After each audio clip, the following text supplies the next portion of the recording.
There's no reason to become alarmed, and we hope you enjoy the rest of your flight. By the way, is there anyone on board who knows how to fly a plane? Welcome to Avoiding Real Estate Turbulence podcast. This is your pilot, John Lafferty with Century 21 Town & Country. And your co-pilot, Tony Abate with Ross Mortgage. And we are your real estate pilots. Our job is to be your real estate advocate and also make sure you're educated about the buying and selling process. We'll keep you informed throughout until we get you safely to closed. In a real estate transaction, there are many reasons why you can encounter turbulence. Today, we are going to talk with Scott Whitfield, who's the owner of Wolverine Custom Golf. Scott is a local golf and equipment pro who has embraced technology and change in the sport, which has created some turbulence at both the national and local levels. And he's here to talk with us about that and how they sort of intertwine with real estate. Welcome, Scott. Thank you guys very much for having me. It's a pleasure to be here. All right. So, Scott, talk a little bit about your business and what you do for golfers and people starting out in the sport itself, really. Well, like you said, I own Wolverine Custom Golf in Bingham Farms, Michigan. I am a golf club equipment builder and fitter, and do any custom work for like a club repair for regrips, reshafts, all the way up to building custom golf sets for individuals.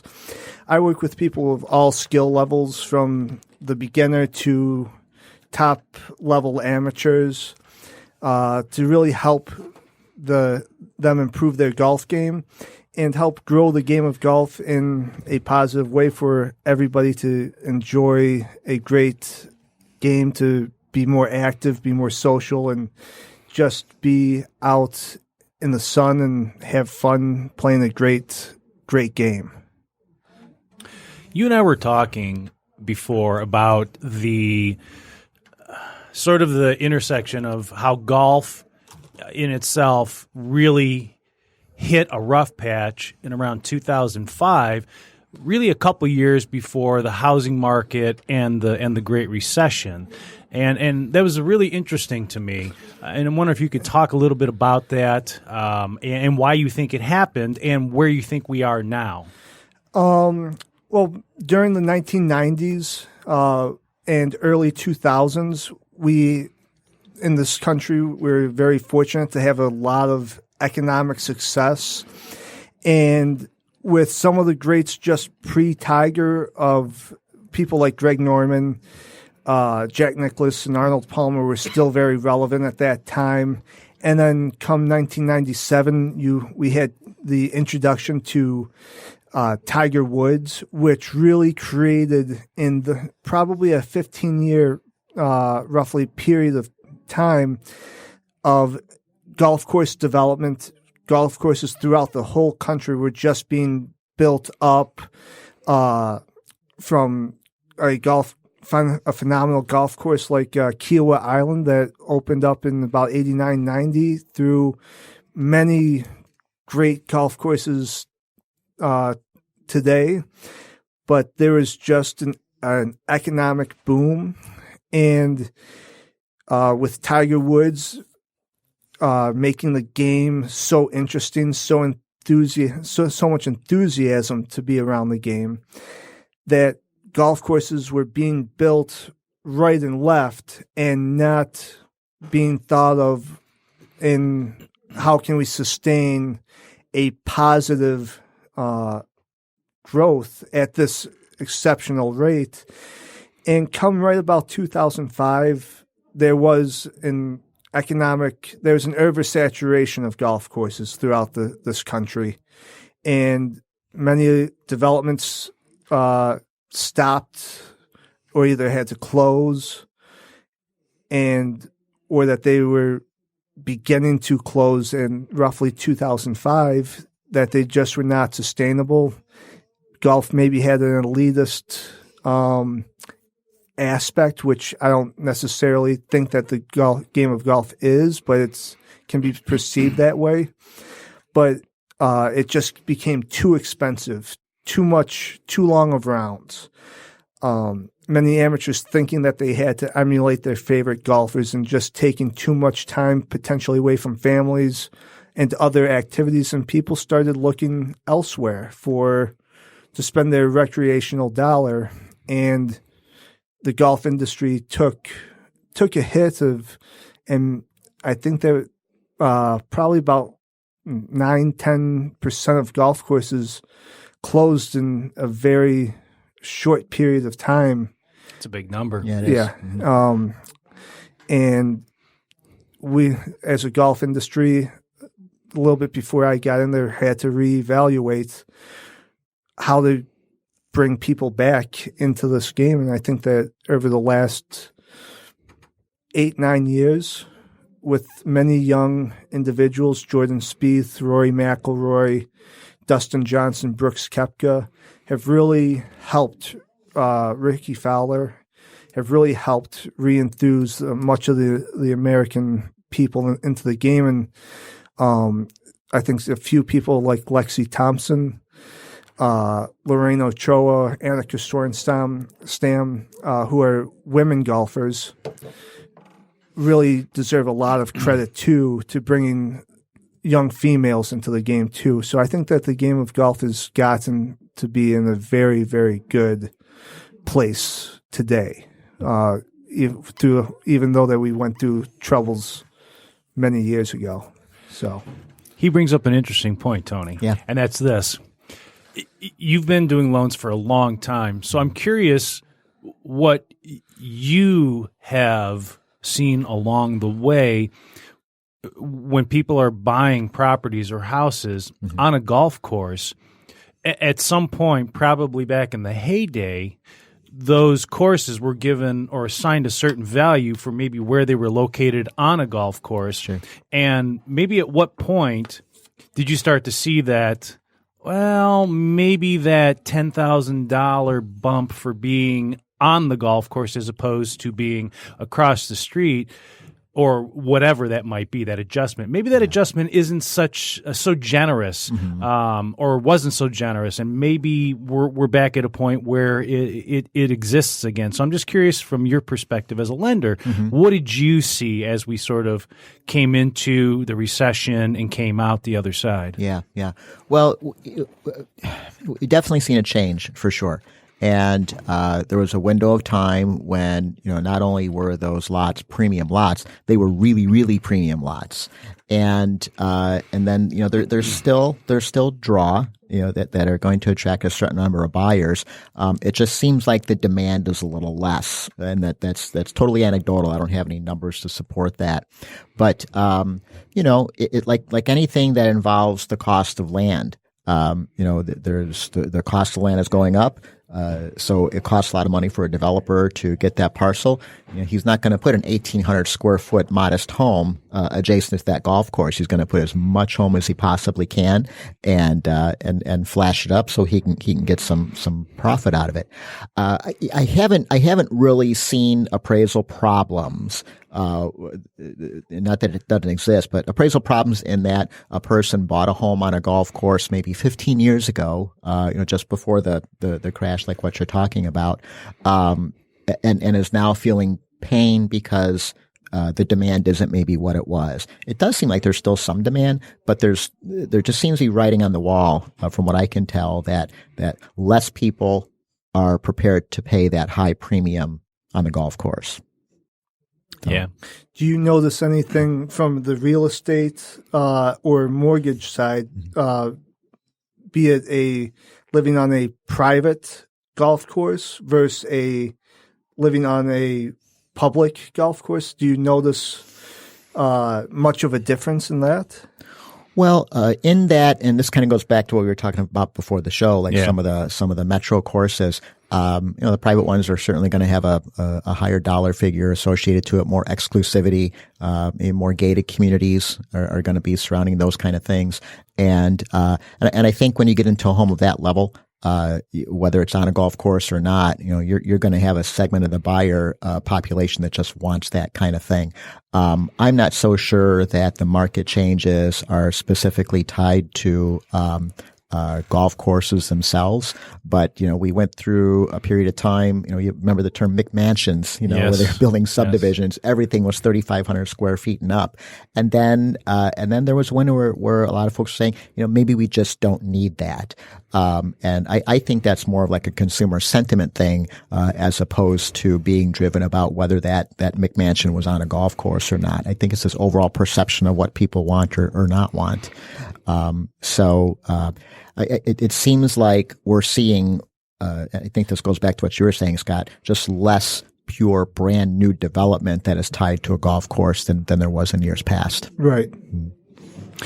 Yeah, it's interesting. And you have certain communities that are built out that have these municipal golf courses that, if they're failing, which a lot of them tend to do, it's an opportunity to possibly use that land for a higher purpose, to build homes, maybe apartments on them.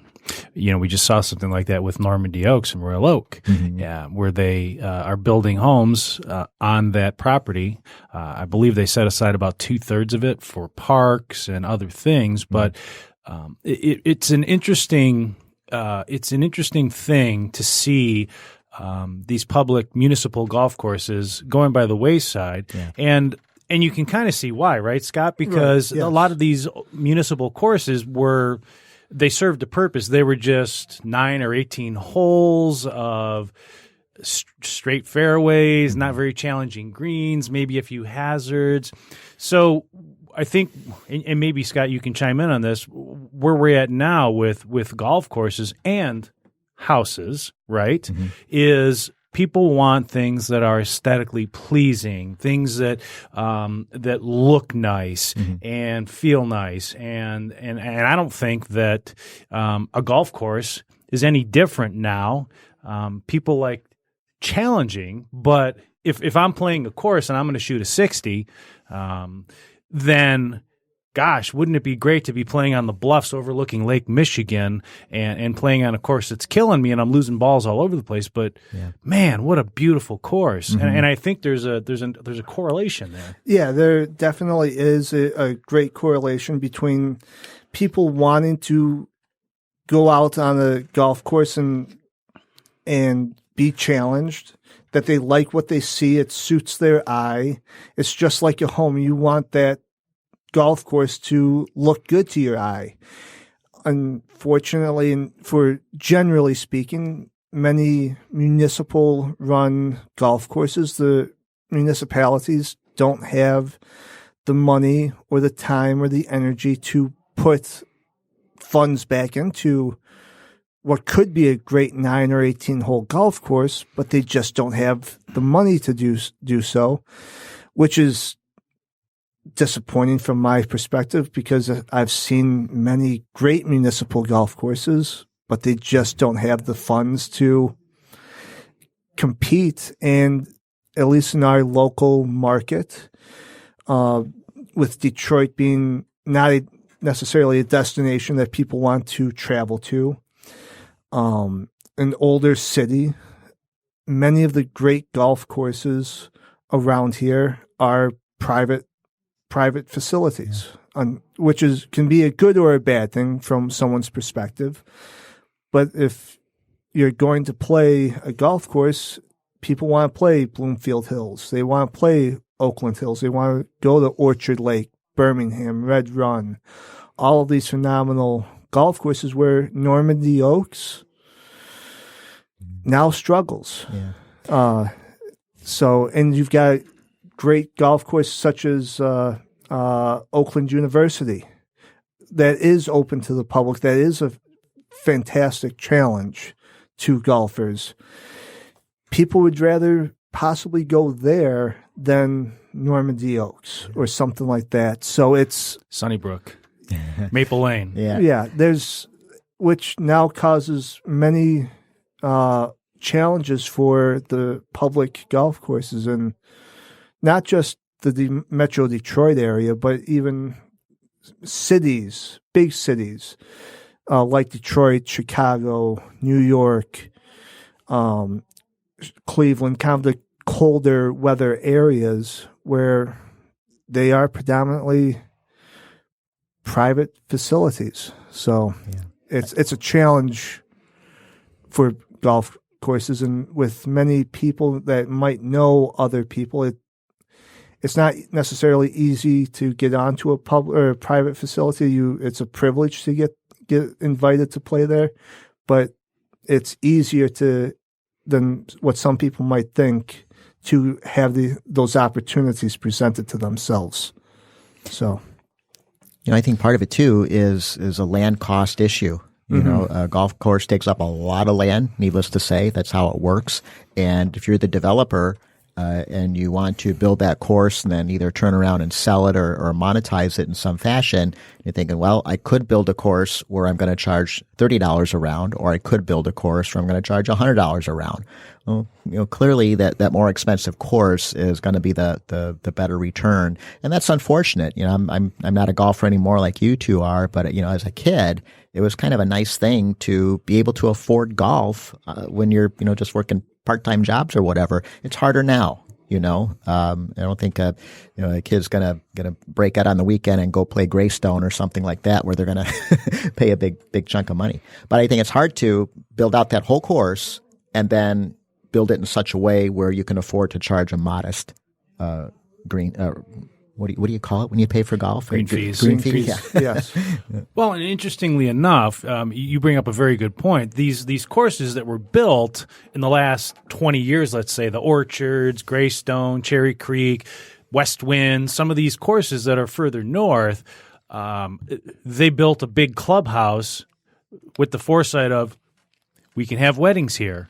We can have banquets here. We can do this. We have another source to make money in our downtime in the dead of winter when nothing else is happening. And in the summer, it just makes sense. They've got parties in the evenings or even during the day, and they've got golf going on at the same time. So it's interesting how they, the model changed, because there's a golf course I grew up playing out in Macomb Township, and the clubhouse was basically a ranch-style home with a kitchen in it and, a bunch of old tables. Yeah. But at the time, I don't think they had a foresight that we can actually build a really nice clubhouse and make money on it and have the bride and groom get married on the 18th green or whatever. Mm-hmm. So I think that was an interesting embrace of other sources to make money. Right. Both private and public golf courses over the last number of years have had to focus on how to diversify how they bring in people to their golf course. It's not just golf anymore. Sometimes, like at Westwind up in Rochester, they have a pool there. Right. Having the swimming and tennis courts and tennis courts, having those different activities that are now more inclusive to more families, that is going to hopefully bring in more business. Golf will always be their number one priority because that is their bread and butter. Food and beverage are going to be lucky if you break even. That would be a good year. But now it's going to be banquets, other activities. Memberships to the pool, memberships to use the tennis club. Yes. Extra sources to make money. We're running out of time, and I wanted to make sure that we talked about technology. Okay. And Tony, you and I have certainly witnessed over the last 15 years, really. I mean, you could go back to the late 90s and start with the internet and the MLS being on the internet and being able to look up records. We could start there and say that was a big shift in our industry of how people bought and sold real estate, and all the changes that have taken place over that time period with the introduction of portals and websites for buyers to go to and sellers to be able to use, and people doing things on their phone now and having apps. And so technology has really changed real estate and lending, and I think what it's done is it's given more access to people to find information and help them. But in the end, they still rely on a professional, and I think it's the same in your industry as well. Golfers have all these tools of technology at their disposal, but if they don't know how to use them, if they're not educated on things, then they're useless, Correct. Right? And so, talk a little bit about technology in golf and how it's changed, and how you embrace it to help your clients and customers move forward and use it the right way. One of the there's been a few aspects of the game of golf that have been huge for golf. One of the biggest was two brothers. I believe they were in Denmark. Were betting against each other on how far one hit a ball to a green, how close was one.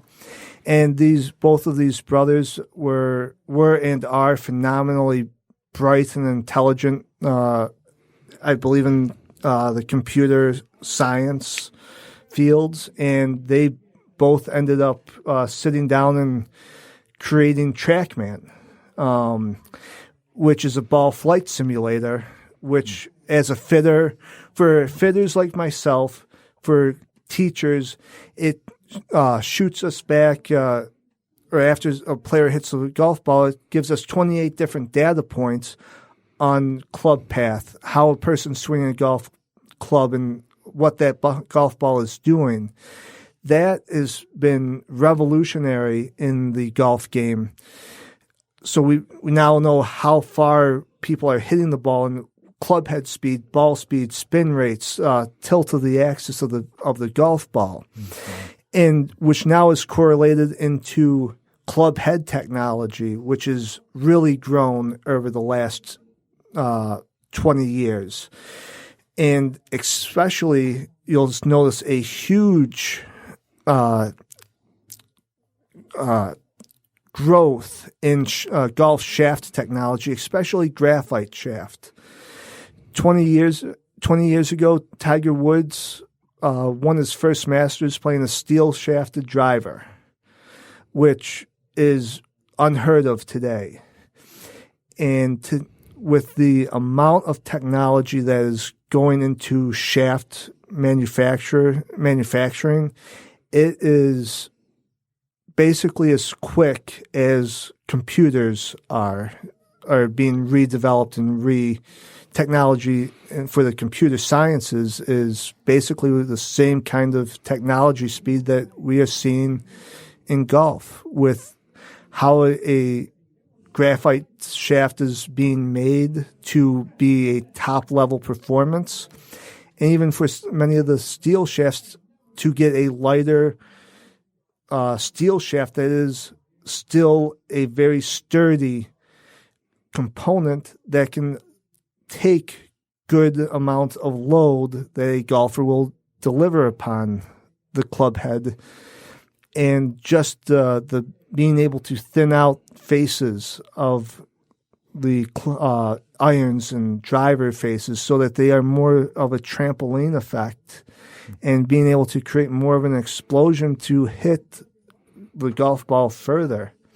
So with Fujikura, I think that they, with their Enzo system, which is kind of like a TrackMan on steroids, all of their technology that Fujikura has done has blown me out of the water. When I saw their facilities about a year ago, they are top of the line, and seeing multiple tour winners I think 2 of the last 3 or 4 weeks, someone's played a Fujikura shaft in their fairway woods or driver. They're just so many companies are excelling at such a rapid pace, and it's so good to see golfers improve that way. Where do you think this technology is going? Because in real estate, there's arguments out there that with all the technology that's happening, the real estate agent is just going to wither away and won't be needed anymore, which I obviously disagree with, because people will always need advice and education on buying and selling homes, and will always need an expert to talk to with regards to lending. Even if they automate the entire process, you still, no two buyers are ever alike. Right. Their credit is never the same, their income, their circumstances, all of that you take into account when doing a loan, and the same thing with buying homes. So from your perspective, where's technology going? Is it going to get to a point where they don't need a guy like you anymore? They can buy clubs online and they don't need to get fitted for them anymore? Or do you see your value as being even more important on how to harness this technology, and what works for one golfer may not work for another? There will always be a need for a real estate agent. There will always be a need for... I like that. Bring him back. There's always going to be a need for a club fitter, a club pro, a teaching pro. There's always going to be a need for these individuals, because there is such a saturation of so much out there on the market that people don't have time to understand everything. And they will just buy what is on the rack, or that they will just buy what their favorite golfer is playing. And that is a mistake, because every golfer is different. They have their own fingerprint, and what fits them best will not fit somebody else the best. If you're 6'2", 180 pounds, or 6 foot, 300 pounds, you're going to have a different swing. It's just going to be different. You need professionals to help guide every golfer into what is the best for their golf games. So bad idea for me to use John's clubs. Probably. Probably. Before we go, hey, talk real quick about Adele's and their unique proposition to the market that they offer. Yes. David Adele, who is the creator of Adele Golf, who's been in the industry for many, many years, with Bryson DeChambeau a few years ago, had the single-length irons. And over the last, about 2 years or so ago now, Adele introduced the single-length irons into market after about 3-4 years of R&D to find the right style of head, right weighting of heads, and the most important aspect is golf shaft. To find the right fit that's going to fit a majority of golfers, and it is something that every golfer can definitely improve their golf games with.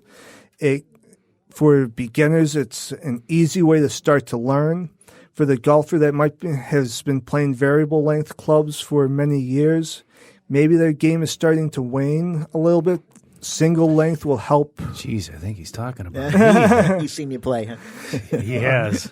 Single length can sustain their golf games for a longer period of time. And an interesting part of what David Adele has done is that for their complete sets, for their single length, the shafts are made in 3 separate categories: a long iron profile, a mid iron profile, and a short iron profile, which helps give the golf club different kick points, different ball flight, and it'll help that golfers hit those shots longer, because their 4 iron that they might be used to playing is now going to be shorter.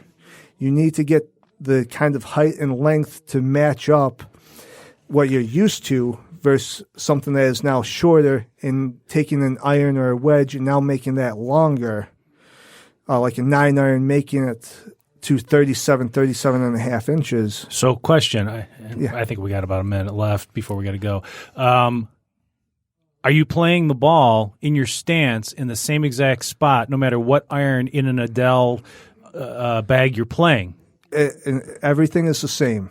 Everything is the same. Wow. 4 iron through your lowest, your longest iron to your shortest iron. It's all the same. So interestingly enough, if you're playing, let's say that you determine that for somebody like me, the mid-range length is the best length for me, and I normally play those, the 6, the 5, the 7, those are right near the middle of my stance. So is that where I'm going to play then every iron in my bag? Your 4 iron will be the same as your pitching wedge. That's really cool. Yeah. It really simplified.